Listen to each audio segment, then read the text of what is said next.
Omari Akhmedov and Jordan Young in the middleweight division. Another guy coming from right outside of the top 15 of the middleweight division inside the UFC, coming over to Bellator, or coming over to the PFL, just like Antonio Carlos Jr. Both guys coming off of losses to Brad Tavares, but now Omari Akhmedov is fighting Jordan Young. And the reason I think this is probably the easiest prediction on the card, it's going to be quite honest with you.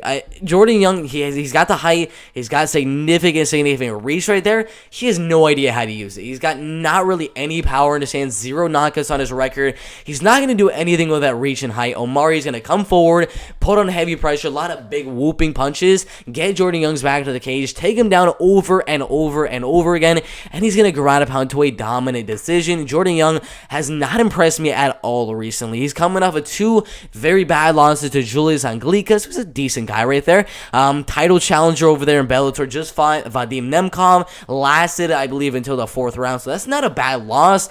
But what is a bad loss is going to be Tom Lawler. That's pretty sad, in my opinion. If you're going out there getting a unanimous decision loss to Tom Lawler, that's not a good look right there. I mean, Tom Lawler lost to Antonio Carlos Jr., Deron Wynn, Corey Anderson, Francis Kamar, Chris Weidman, decent opponents right there. But if you're losing to him by unanimous decision, at this point in Tom Lawler's career, it's absolute garbage. And Tom was able to out-wrestle and out-grapple Jordan Young. Tom Lawler is nowhere near the wrestling and grappling pedigree of Omari Akhmedov. If Tom Lawler is able to do that, I think it's very, very, very obvious that Omari Akhmedov is going to be able to do that. Maybe Jordan Young can put up a submission on there. He's got pretty much every single one of his wins being a submission win in the 1st or 2nd round. But I don't think Omari Akhmedov has ever been... He's been submitted one time by Gunnar Nelson, who's just an absolutely amazing grappler, and 2 guillotine losses right there. But at this stage in his career, I don't think we're going to see a submission